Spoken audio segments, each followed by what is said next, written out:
کم سړی چې د الله په خاطر د یو مریض پوښتنې لره ځي پیغمبر علیه الصلاة والسلام فرمایي 80,000 فرشتې که سهار ولاړې تر ماښامه که ماښام ولاړې تر سهاره ستا دپاره د مغفرت دعاګانې کوي زه یا ته د یو مؤمن د یو مسلمان حتی پیغمبر علیه السلام مبارک د کافر د مشرک د یهودي پوښتنې لره هم ورتلی که یو سړی د چا پوښتنې لره د الله په خاطر ورسي د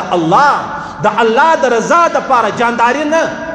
په دې نه چې دی زما پوښتنې لره راغلی زه به د پوښتنې لره ورځم نه دا نه پیغمبر علیه الصلاة والسلام فرمایي که سهار ورلې تر ماښامه 80,000 فرشتې ستا دپاره د چیش د مغفرت دعا کوي زموږ خو نیتونه نه دي برابر منډې ډېرې وهو ډېر محنت کوو کوشش کوو بل کوو لیکن زموږ نیت نه دی برابر هغه منډه مې ضایع سي هغه محنت زموږ چې دی هغه ضایع سي او بیا پیغمبر علیه الصلاة والسلام مبارک یو صحابي فرمایي زه بیمار سم سعد بن ابي وقاص فرمایي چې بیمار سم بیا پیغمبر علیه السلام رالی ما ته دعا وکړه د بخاري حدیث دی الله دې شفا در نصیب کړي ای سعد الله دې شفا در نصیب کړي الله دې شفا در نصیب کړي دا د چا دا د پیغمبر علیه الصلاة والسلام شان بل خبره دا د عزیزانو پیغمبر علیه الصلاة والسلام مبارک فرمایي که یو سړی راولاړ سو د الله د رضا په خاطر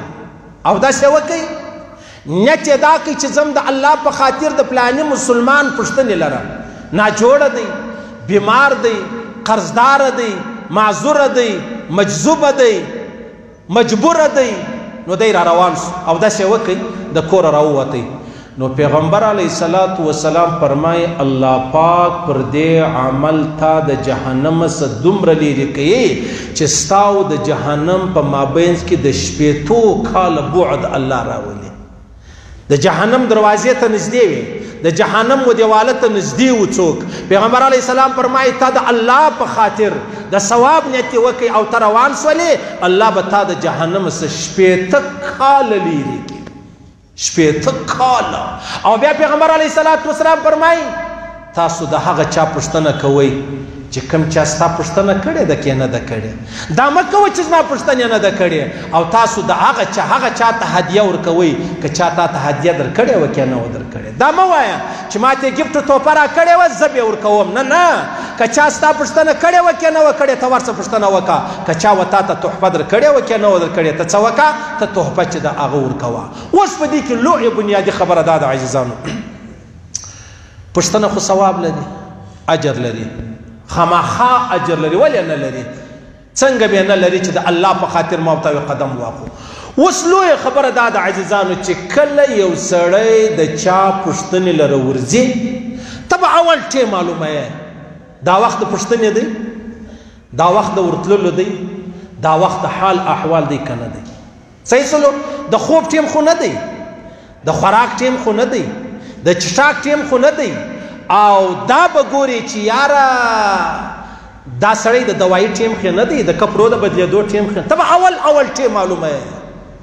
یعنی داسې مریضان هم شته هغه چې کله بیمار سي و خپلو قریبانو ته وایي ما خالد د دغه پوښتنو والا څه وساتي نور زه جوړ یم پوښتنې والا ما ته مه راپرېږدئ بیا پوښتنې والا چې دی هغه موږ ته پیغمبر علیه السلام لار راښولې ده حضرت جابر فرمایي رضی الله تعالی عنه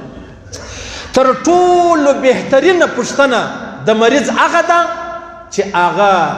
معمولی قدر ټیم ورباندې واخلي ورغلی السلام علیکم جوړ یې په خیر یې و ما ته دعا وکړه د الله رسول فرمایي څوک بیماري چې دعا وغواړي فرشتې امین ورباندې وایي بیا ته دعا ورته وکړه بیا د ده د ځوانۍ څو کیسې ورته وکړه ورته ستا ځواني الله به دې جوړ کړي الله به دې جوړ کړي مه ناامیده کېږه هېڅ خبره نه ده ډېر بیمار څلو بېرته یې موږ وینو هغه جوړ روغ دی داسې نه چې زړه واچې د الله رسول فرمایي په دې خبرو د ده مرګ نه ټالیږي د ده مرګ نه شاته کېږي ها د ده زړه چې دی هغه خوشحاله کېږي نو پیغمبر علیه الصلاة والسلام فرمایي ته به څه کوې ته به راولاړېږې چې پوښتنه کوې کم سے کم ټیم ورباندې ولګوه زیات ټیم مه لګوه کم سے کم ټیم دومره ټیم ورباندې ولګوه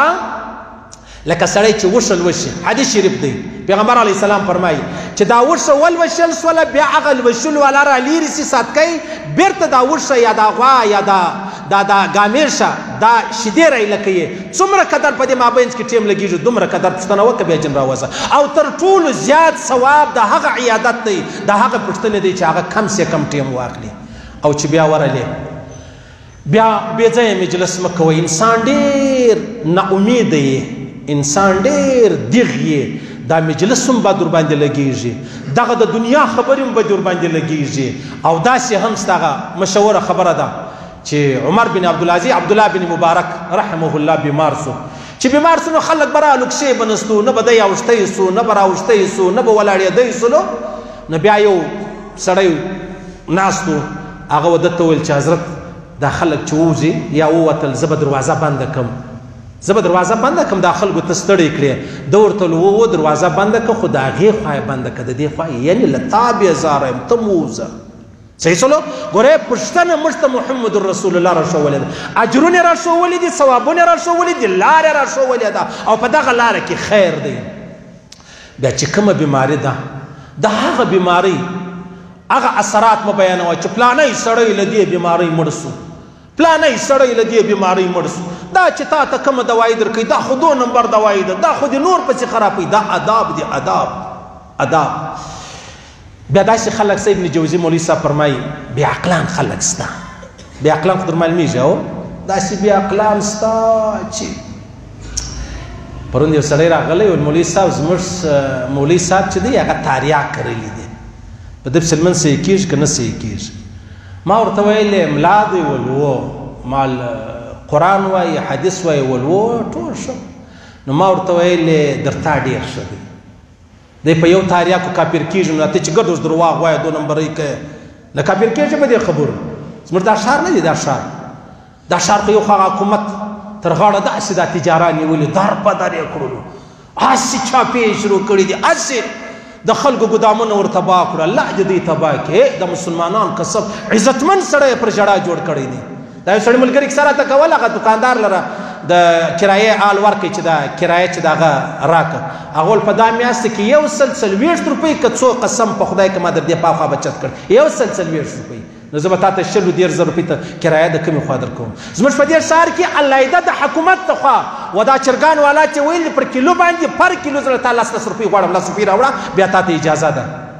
هنو هلته چې 10 روپۍ ته دته ورکوي هلته ټیکسونه ورکوي هلته تیل ګران دي اخر راولاړ شي بیا څه چم کوي تجاران د پنجاب پسې مردار سوي چرګان راوړي بیا دلې خرڅوي نو اجازه ده ولې اجازه ده ځکه دته پیسې ورکوي دته پیسې ورکوي ته خپلې پیسې اخله نور ما و کار سره پرېږده زموږ دا ښار ډېر در په دره دی زموږ دا ښار نو ابن جوزي مولوي صاحب فرمایي چې یو سړی د چا پوښتنې لر رالی چې رالی نو بیا چې ولاړېدی نو هغه په عذابو ډېر ول یاره که مړ سو بیا حال راکړې یا بله وار ماستې پلانی قریب مړ سو پر ما مې غږ نه وکړي ای دی پوښتنې لر راغلی څه زورور در دې نو نه راتلل نو وشه موږ یو وخت له مدینې شریف سره روان وو مکې لره په موټر کې روان یو نو زموږ یو ملګری دی خیر هغه ډریور یې پوښتنه وکړه ستا نوم څه دی هغه د پنجاب و هغه زما نوم پلانی دی او ستا نوم پلانی دی ول و زما اکا اوس د کینسره څه مړ سو د هغه نوم پلانی و یاره تر مکې والله که خبره کړې ده بیا د ډریور تا ورسره کوم کیسه سوله دا ته څه کوې یعنې دلته ته اکا چیرې دی کینسر چیرې دی مرګ چیرې دی ولې ښایسته مجلس و سفر سره خراب او زما اکا بیا چې به څوک مریض ولید یا د بابا اکا هم د هغه څه مطلب مریض بیا مړ سو هغه ستا څه بیماري ده او زما اکا هم د هغه بیماري وه بیا کینسر سو بیا مړ سو نو سړیه که دا خبرې مه کوه پر عقل دې توره تیاره سه ظالمانو عقل بله چا زده کوئ که نسکاره خبره دا ده وشاران وایي وایي عقل له بې عقلانو زده کېږي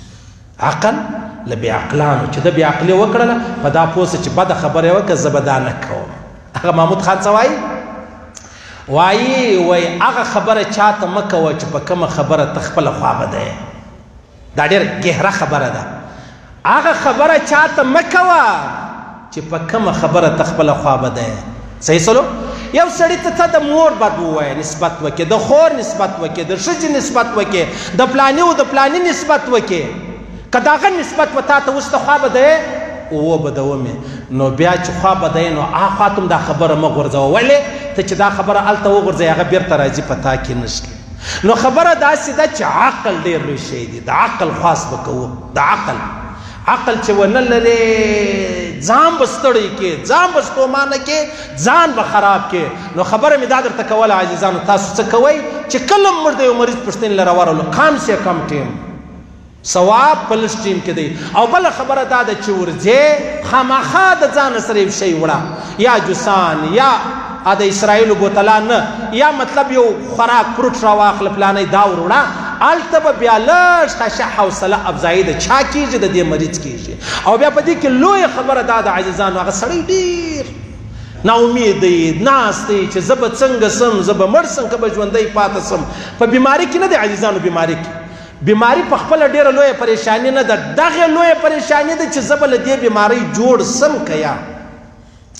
که یو سړی په دا خبر سي چې زه جوړېږم بیا هېڅکله دا بیماري زور نه غواړي او که دی په دا نه خبر نو بیا زړه غورځي پریشانه ناامید ډېر د ناامیدۍ خبرې کوي نو لحاظه د الله رسول فرمایي د مریض پوښتنه کوئ 80,000 فرشتې به ستا دپاره د مغفرت دعاګانې کوي د مریض پوښتنې لره ورځه اودس کوه او بیا د الله په خاطر ورځه 80 کاله به الله تا د جهنم لرې کړي او بیا که ته د مریض پوښتنې لره ورځې تر ټولو زیات ثواب هغه دی چې کم سے کم ټیم ولګوه ډېر ټیم مه لګوه بیا به د هغو دپاره مشکل سي د هغو دپاره به پریشاني سي دا خو مې یو تورې درته ووایي